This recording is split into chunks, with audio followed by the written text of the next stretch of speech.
Good afternoon, everybody from Chandigarh. I'm sorry I've not been able to be in there. Looking back 50 years, one was also, I had a great opportunity to fight in the Battle of Basantar as part of three Canadians. The most intense all arms battle fought by the Indian Army till date. Good old memories. Today, we are on a subject looking into the future. What are the future conflicts likely, and how do we actually prevent them? Part of deterrence, whole concept. I am now joined by two extremely experienced people, Ambassador Shokaji, who is one of the most renowned diplomats. He and I have been working together on the UN-related matters for many years now. He's a great writer and one of the most seasoned diplomats that you can come across. He's also incidentally got a Fauji background. His wife is the daughter of a lieutenant, so that makes him half Fauji. And that's Dhruv Katoch, who's again an infantry officer like me. Got exceptional operational service, third generation officer in the Dogra regiment, and is now thereafter was heading claws, and thereafter was also now heading India. What was that, Dhruv? Just correct me. Foundation. India Foundation.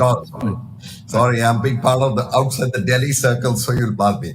Okay, I'll just try and give an overview into what the present strategic environment is. I'll not take more than 2-3 minutes, and then throw it over to the panelists. The last two years, admittedly, have changed the whole landscape of the complete globe. How we look at conflict, what conflict really is. And the sad part is a pandemic, a tragedy of such magnitude, rather than uniting this world, has made us more divisive. There are more conflicts, more hate, more violence, more distress, more this thing. And this is totally the opposite. And why did it happen? It suddenly happened as the world started getting multipolar. A lot of countries and a lot of regions thought they can make it go alone. And when they tried to go alone, the virus crossed all boundaries and there was a collapse of the systems, complete collapse of international systems, regional systems, and I'm sure the panelists will cover about it. Now, the emerging trend, the way we look at conflict has changed. It's no more the conventional part. It is not even nuclear. There are a whole lot of other areas that have come in, including cyber, non-state actors, and that I will leave it to both the panelists to do. I will come down to the regional strategic context. How does it impact us, the future? The India-Pakistan-China triangle remains at the heart of South Asian conflict. That's it. You have to keep managing this triangle how you do, but that's a reality. It's been there for a long time. It's becoming even more pronounced. The second part is that the US influence has got diminished. And along with that, China and Russia have now started emerging as a powers. And as India, as a regional power, tries to balance its relationships, its alliances, we have to see what is the shift in the power centers, both at the global level and the regional level. Of course, we have a huge variety of border concerns, which is border disputes, proxy wars, scenes lines of communication, terrorism, internal strife, whole lot of them which the panelists would like to do. But the main point is our resources are totally outstretched as of now. Can this be allowed to go when you look at future conflict? Are we able to capable of handling such conflicts of such intensity? So there are three themes that I thought this part will cover. All three themes are interlinked and they will be covered by the speakers as a package because you cannot look at exclusivity in one area or the other. The theme one is, what are the trends and likelihoods of the future conflicts that we want to see in South Asia, both in intensity and spectrum. And that covers a very wide spectrum, not only from cyberspace to a whole lot of things. Theme two is, how are the regional geopolitics developing? How do we manage mistrust, which has become at the heart of South Asian countries? How do we get into a non-linear assessment so that we stay ahead of the story arc and are not driven? Presently, strategy is driven by tactical. Every time a case happens, we start building up and moving towards that. Who is looking at this conflict, the future conflicts, in a holistic manner to stay ahead of the story arc? And finally in spite of all this, South Asia continues to be mired in the lowest human indices and huge economic distress.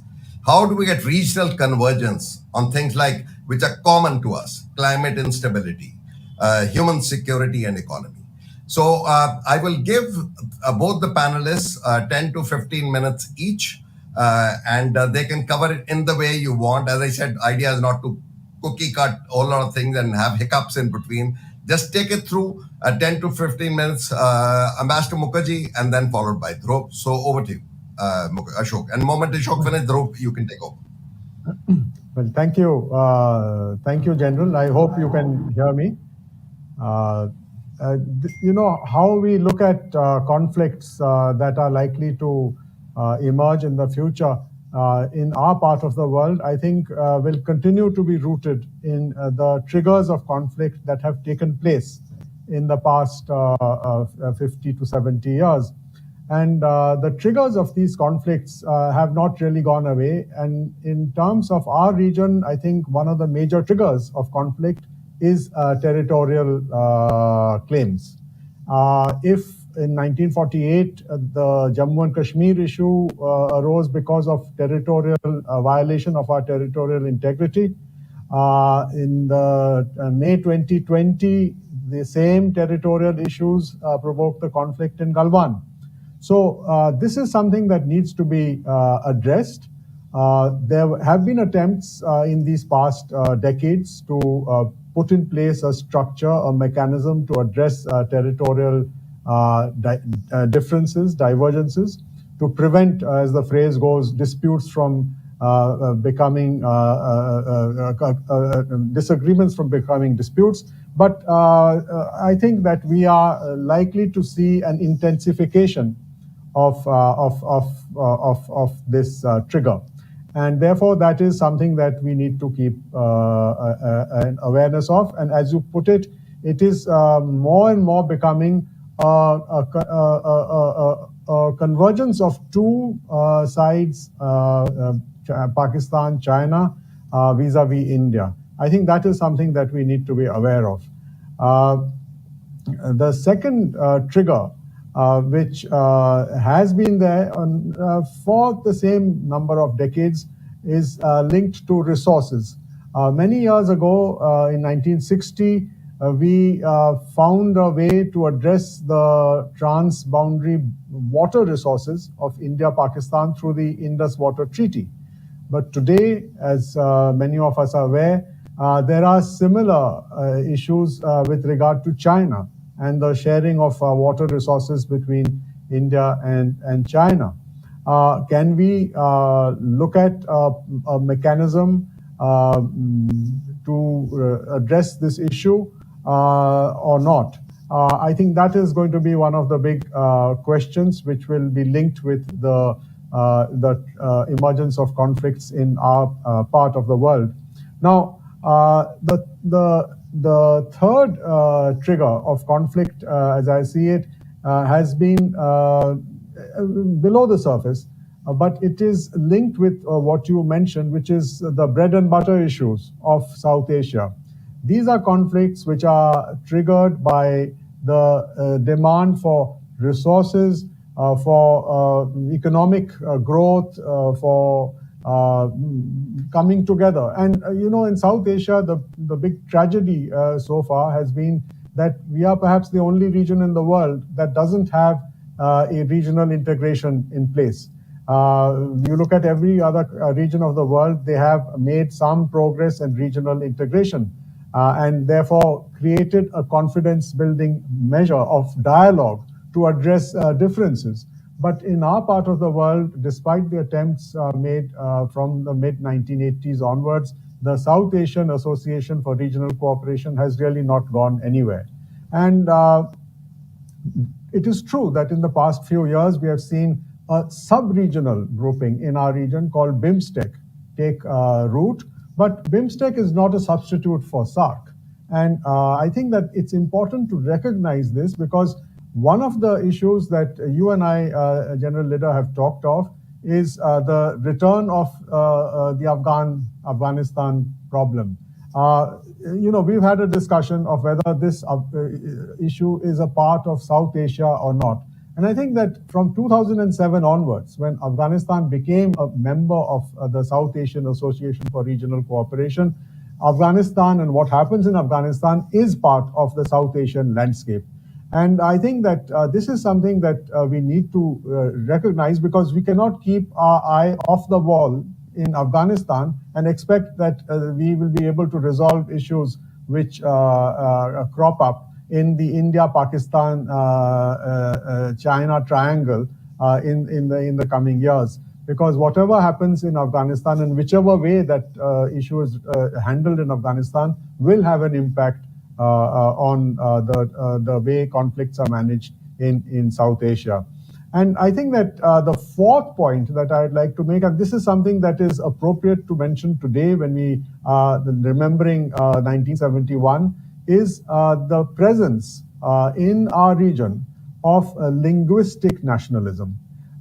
We recognize the emergence of Bangladesh. In the morning, the panel discussion was very interesting to listen to, that as opposed to religious nationalism, which the British used to create the partition of India, there has been the presence of linguistic nationalism, of which Bangladesh is the best example. That it is the Bengali language that gives a character to this phenomenon. But now we must look, as we look to the future, at the role of linguistic nationalisms as triggers of conflict. And I think that, again, taking the case of Afghanistan, we've talked about it. There is the issue of Pashtun nationalism, of Pashto-speaking people. People have, in this conference, mentioned Baloch nationalism, Balochi linguistic nationalism, Sindhi nationalism. And in the context of Afghanistan, Tajik nationalism, which is 27% of the population of that country is Tajik. So, we have to understand it, speak of it, and then see how to deal with it. So these are the four big triggers that I see that we need to be aware of. And to turn to what you asked about how to deal with this, how to manage these triggers, I think the tried and tested way, and that has been so since 1920, is the way of international cooperation. It can be bilateral, it can be regional, it can be beyond regional. But without international cooperation, without cooperation between countries and within the region, we will find it difficult. We cannot go it alone. I think I would agree with what you said. No one country can go it alone. And in the case of India, I think the best example of what I'm trying to say is in our entire Indo-Pacific or maritime ever since we announced our Indian Ocean policy of Sagar in March 2015, we have been looking at the role of providing security in the maritime domain.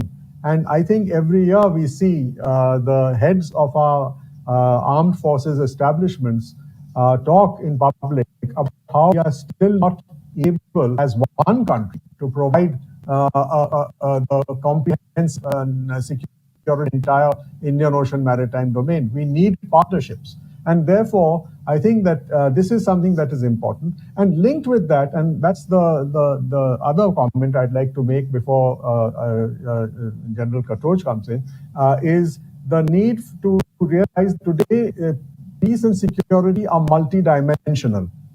I think that's very important because there has been an empowerment of the world, and especially in our region.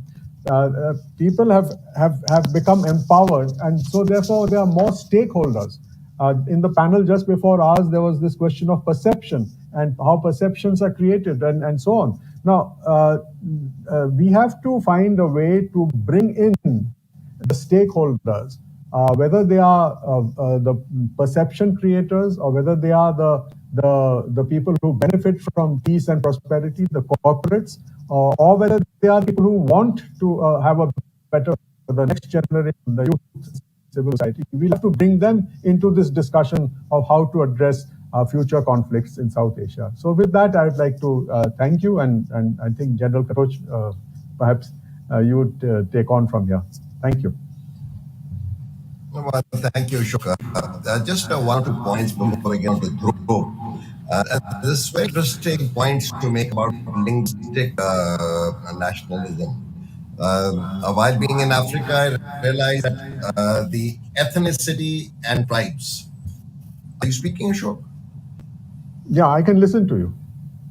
Okay. I'm not speaking. Whenever you go around in Africa, people tend to relate more by ethnics and tribes rather than their own nations. That's a very interesting phenomenon. As we look at the populations and look at the ethnic thing, as the world changes by climate or other triggers, one will have to see how this demographic different really was. That was one point. A second point, I'll come back after Dhruv finishes, is climate security. Somehow we back home are just not talking about it.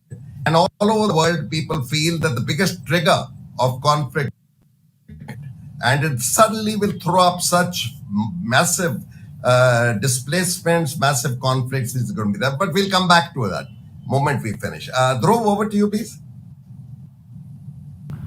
I'll just be careful of the time so I don't exceed. General Leader has already warned me about that particular aspect. Right. The way I look at it, and I'll take off from where Ambassador Asoke Mukerji left off. The start point, I will say, is what happened in August this year in Afghanistan and the way the Americans withdrew. And while America still is the sole superpower as of now, and China is still many miles away, but I think what this has really proved is America no longer can carry out unilateral action. And this point, I think, was referred to earlier by the chair. Unilateral action now will have I think, passé. It won't take place. But if America wishes to change anything as far as any hotspot in the world, any interference, if they wish to do it, they will have to go with other countries along. They will have to take them along. For the Americans to act unilaterally, the way they did in Iraq, I think it's out. I don't think it's going to happen anymore. So that is the first trend which has taken place, and I think it's a very important. It's a very important change in the geopolitics of the world. Now, I look at the fault lines, and they will directly impact India whether we get involved or not. But I will look at fault lines from 5 different angles. The first is the ideological angle. Now, these ideological fault lines directly impact India. And the first ideological, when we look at the India-Pakistan divide, I'm not too convinced that it is a territorial issue. I'm not convinced at all it is a Kashmir issue. It is an ideological issue because at the birth of Pakistan, Pakistan became what India was not. So if India has to go left, Pakistan will go right. And if we go forward, they will go backwards. They will do everything which is opposite to what India does. And one of their former presidents, who's, I think, Musharraf Saab, who I think is currently, perhaps I think is located in the UK, I'm not sure. But when he was asked, he was no longer the president then, he was taking refuge in the UK. And when he was asked, is Kashmir the issue? And he says, no. Because even if Kashmir is given to Pakistan, the rivalry will not end. And I think this is one point which we need to understand. We keep talking about Kashmir. Kashmir has never been the issue. The issue has been ideological, and that ideological issue stems back many, many years prior to independence and the factors which led to the two-nation theory. Now, that ideological issue is not existing with Bangladesh. When Bangladesh split away, that ideology split away. So you will find a different set of relationships between India and Bangladesh, but you can never have that relationship between India and Pakistan. And I think the faster we realize and come to the conclusion that Pakistan is an enemy state and will remain an enemy state, we should learn to deal with it accordingly. And then I think we can progress ahead. The second is the aspirational aspect. Now, when I look at the India-China construct, here I look at the aspirational power. India is an aspirational power. We want to be world leaders too. China doesn't want that.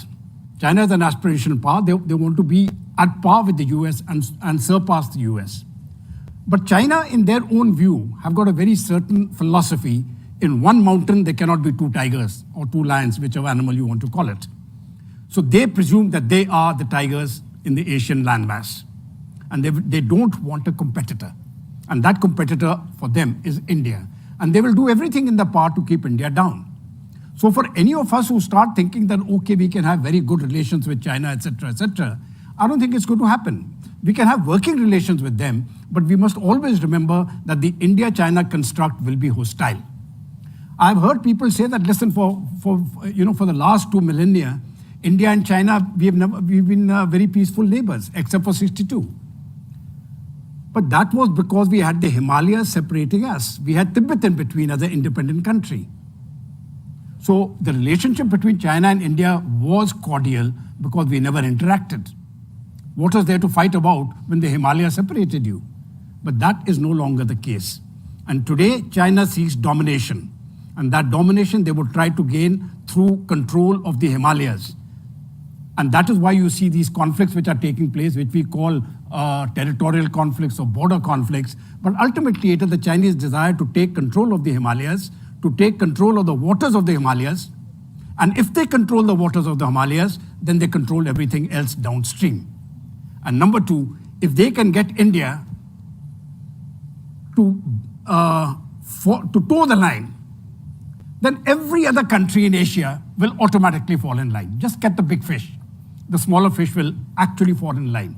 So that is the Chinese aim. And I think we must be very wary of the Chinese aim and not fall for any of those love traps which keep coming about Hindi, Chini, bye-bye and all that stuff. It is not going to work. We need to be pragmatic. I'm not saying we go to war with China. If we do, we'll win it, but we shouldn't. That is not the point. The point is we must understand the nature of the enemy. China on one side, Pakistan on the other side. And if we understand that nature, we must prepare for it and see that we don't get bogged down. The third, and I think this is a very serious problem for India, though it is not taking part in India, because we are talking about managing future conflicts. And I think this is the Shia-Sunni divide. Now, this is a sectarian divide, and it is not taking place here. It is taking place in West Asia. Now, why that impacts us is because there are various factions vying for the leadership of the Muslim world. We've got Iran at one end, and we've got Saudi Arabia at the other.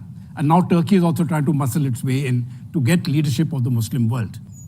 Now, I have considered this particular aspect perhaps as one which is the most dangerous for India. Because should there be a conflagration in the Gulf, then the direct impact comes to India because all our energy resources come from there. The Americans don't get impacted. They are reasonably independent for energy. The Russians are okay. Ultimately, the people who are going to be hurt, India is an aspirational power, we will be hurt very badly. So I think in our interest, when we are looking at managing future conflicts, when we are looking at conflict resolution strategies, I think we need to pay a great deal of attention to what is happening in the Gulf and to see that no conflict takes place there, or should a conflict take place, at least the energy routes are kept open, or the energy supply lines remain open. The fourth, I call it existential, where a country feels threatened existentially. And here I refer to the dispute which is taking place. I will put it very simply. It is not the dispute between the Palestine and Israel. I will really call it the hostility between Israel and Iran. Now, Iran has consistently threatened Israel with destruction, and Israel takes it very seriously. Now, what happens when a dispute like this is taken very seriously? Iran wants to Iran wants to have nuclear capability. Now, because Iran wants nuclear capability, Israel feels doubly threatened because every leader in Iran has actually stated that they will sort of destroy Israel.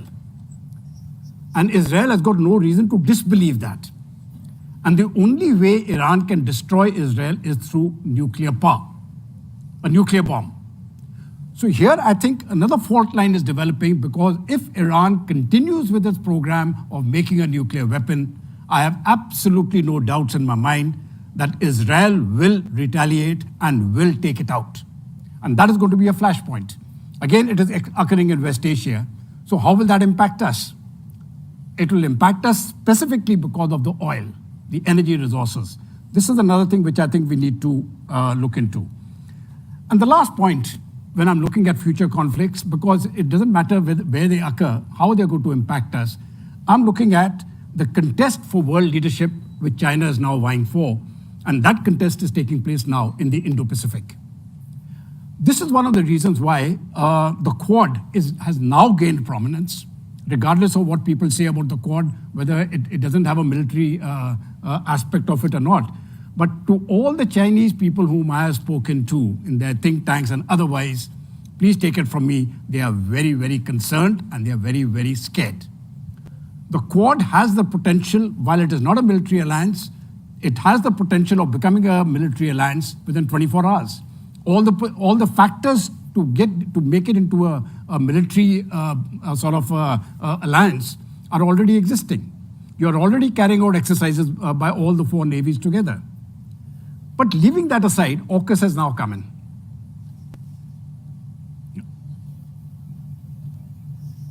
AUKUS has now come in. And now that is a proper military grouping where Australia will be given nuclear submarines and nuclear-powered submarines. And nuclear-powered submarines are weapons of denial. And that is going to really impinge upon the Chinese on their ability to break out.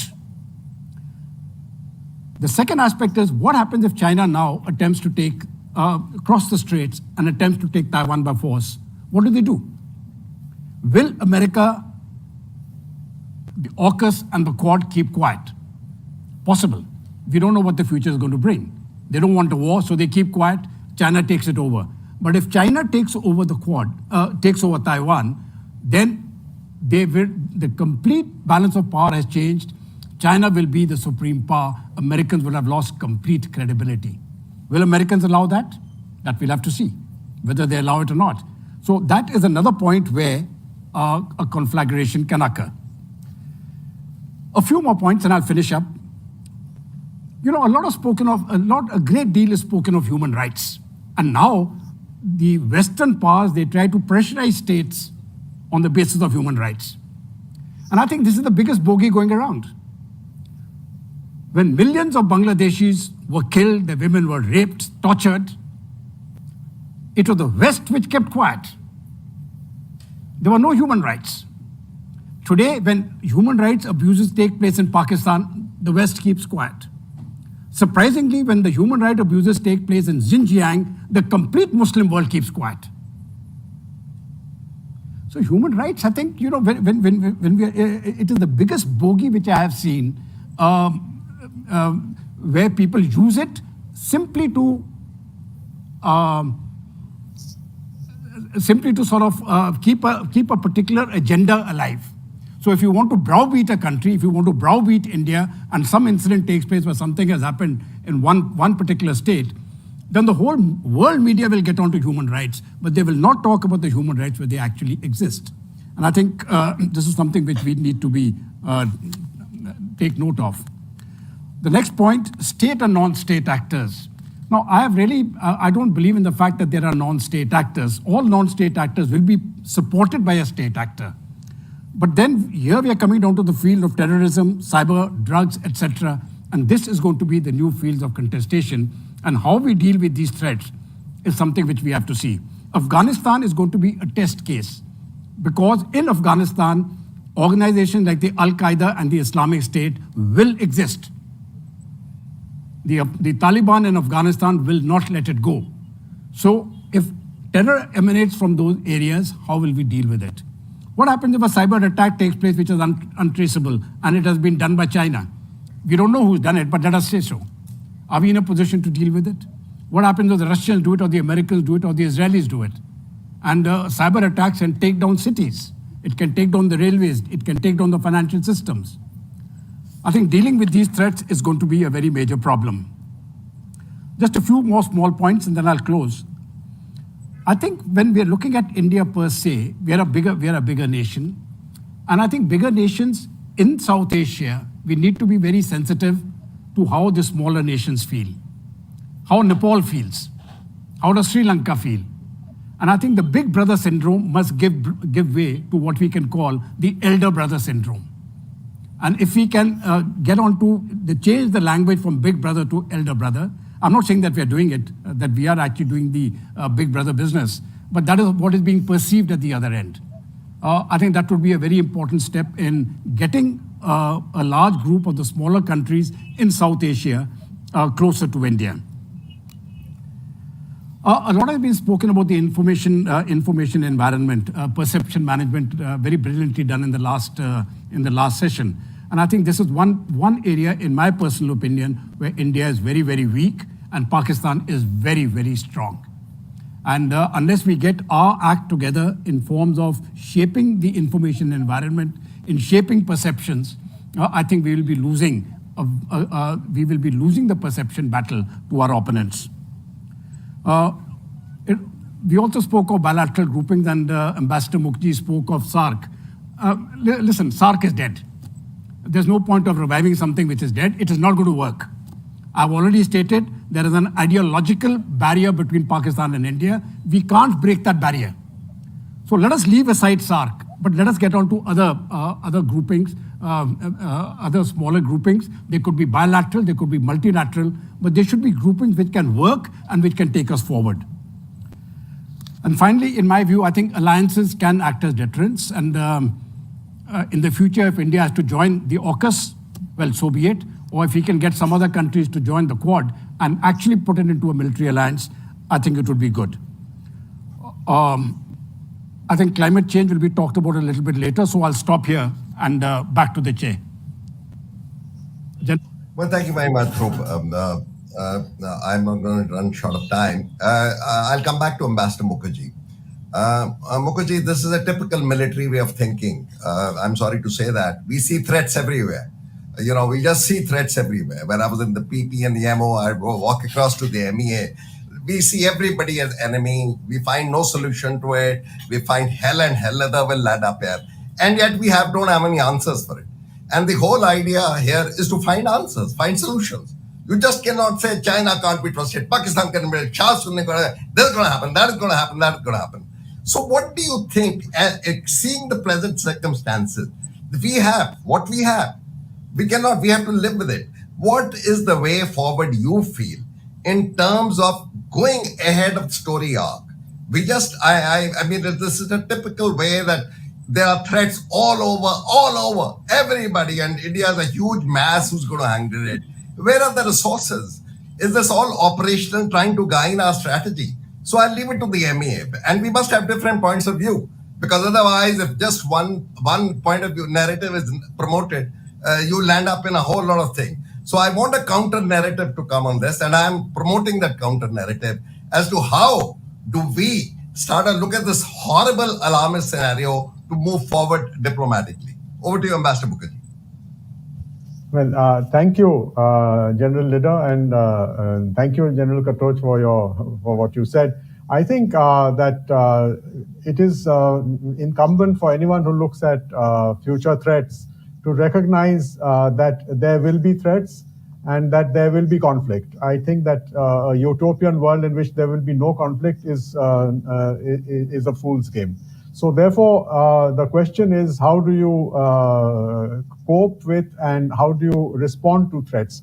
I think the first point for a country like India is we need a supportive environment of peace and cooperation to transform ourselves into a major power.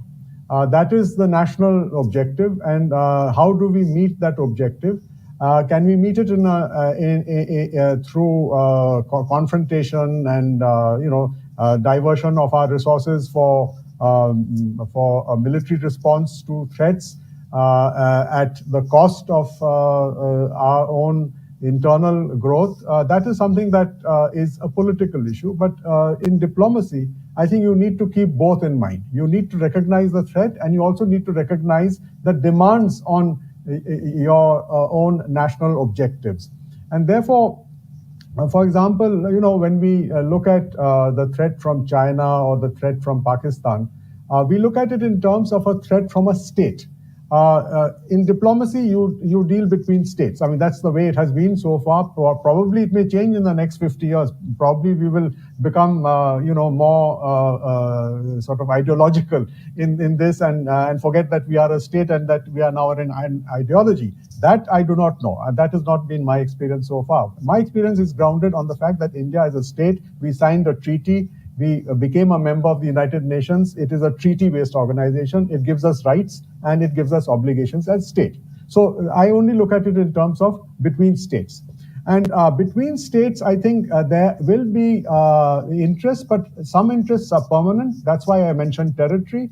We have to protect our territory. Everybody wants to protect his own house. I mean, you cannot give a part of your house away and say that it doesn't matter to me, because what is important to me is something else and not my house. I mean, that is not part of human behavior. Therefore, I think that territory is important, and how do we deal with it? Now, in terms of Asia and conflicts in Asia, we have tried to deal with it as states by engaging with each other in dialogue. We set up all these bilateral working groups. Even in the armed forces, you have joint working groups with your counterparts from other states. So, I mean, there is a role and a place for dialogue. And that dialogue needs to give results to achieve a maximum, a kind of balance in which, if you remember the Cold War, the doctrine was mutual assured destruction, or MAD. And therefore, if both sides in the Cold War were assured of mutually destroying each other, they found a way to enter into a dialogue. And that was how the Helsinki process started. And in Asia, I think we have tried to create it, but India has not taken the lead in that. Some other countries have. We have in place a conference for interaction and confidence building in Asia called SICA. Now, SICA was supposed to be the mirror of the Organization for Cooperation and Security in Europe, OSCE. These were the two big regional initiatives. The Asian initiative has not gone anywhere. I do not know why, because we get bogged down with sub-regional, regional, whether to have SARC or not to have SARC, whether to get into SCO or not to get into SCO, and so on, where we have forgotten about the bigger picture. So dialogue is very important in answer to your question. And the second point that I think we need to understand, and this is where alliances become very relevant in the context of what happened in Afghanistan, because an alliance requires you to be an equal partner. And that is the core of an alliance. And for a country like India, which shook off colonial rule because we were not equally responsible for our own future, to enter an alliance and let somebody else decide what that alliance will do is not a viable proposition, politically as well as nationally. As an individual, as an Indian, I would say that I cannot recommend entering into alliances in which our views don't matter. So I think that this is something that is important. How do we make ourselves equal partners? I think the answer has to be a combination of factors. We saw the way Germany and Japan moved in it. Now, Germany and Japan became very big economic powers. So the question was that if you are a big economic power, then you become an equal partner. It did not happen to Germany nor to Japan. They are not equal partners with the United States, for example. So just your economic profile is not going to give you equal partnership. You have to bring more to the table. And what India brings more to the table is that we have, beyond our economic aspirations, we have a thought leadership. We have something that, most people forget that in the UN Charter, the words human rights were inserted by India. But what has India done since then to lead this whole thing on human rights? Why has human rights today become something that is looked at only from a Western perspective? What happened to the perspective that Dr. Radhakrishnan wrote about for so many years? We've just lost it. So therefore, we have to become equal partners, and only then can we get the benefit of this dialogue. The objective of dialogue is to create a supportive environment which will allow us to realize our own aspirations and transform ourselves. So that's what I'd like to say. Thank you. Well, thank you. I do not think there is any time for panel discussion. I don't know who's controlling from the Marshall side, if there is. But otherwise, we will wind up. If there is some panel discussion, Dhruv, who's monitoring that?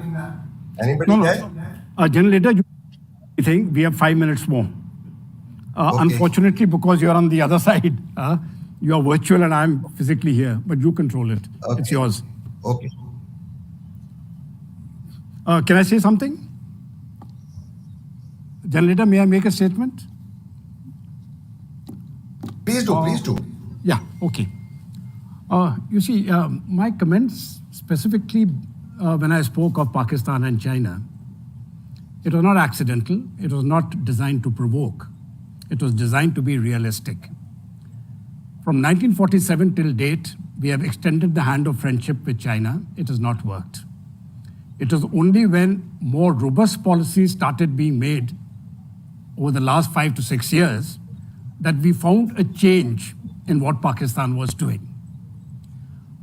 If you keep getting beaten, if you keep offering the other cheek, the Gandhian philosophies do not work anymore.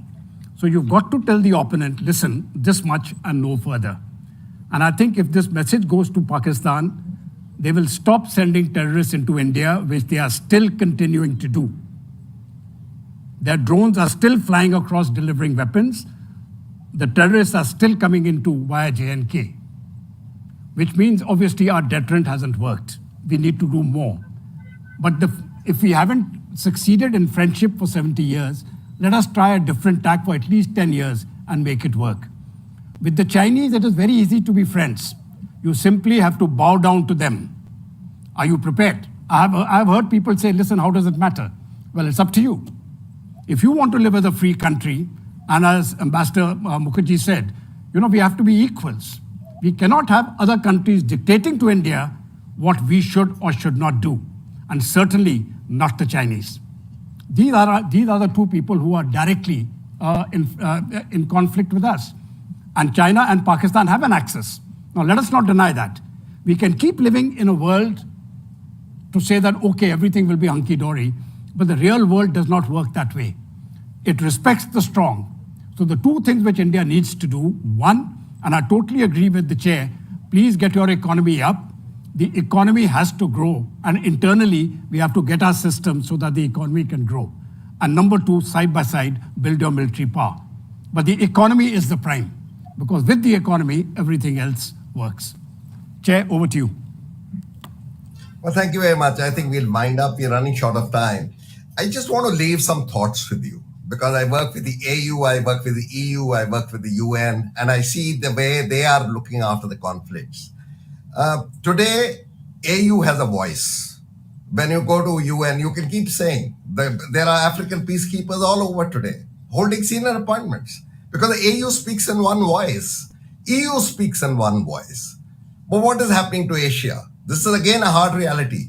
The hard reality is, yes, what Dhruv said, Pakistan, China, but the hard reality is today, South Asia is the most distressed, the lowest form of human indices, and cannot even speak in one voice. Wherever we go in a global forum, forget about the Asian cause. We start fighting with each other and blaming each other. I have no solutions for it. Like a Dhruv, I'm a soldier. I have suffered. I have commanded things. I have no answers to terrorism and things like that. They require a military muscle. But it is time that we started looking at options that, okay, within this contour lines, what are the areas? If the alternative one is, yes, these are permanent border problems. These are permanent areas. We have to live with them and we have to do it. We will get economy. We will do it. Everybody has strength. That's one way of looking at it. Other way of looking at it is, okay, you carry out a hard reality check within that umbrella. What is it that is possible? What is possible? What is not possible? Part of it, I presume, will come up in the next session, because that is on conflict prevention. But thank you very much, Dhruv, for your very frank comments and absolutely like a good soldier. And Ambassador Mukerji, we've been working together, and thank you very much for and thank you very much for giving me an opportunity to chair. Thank you very much, everybody.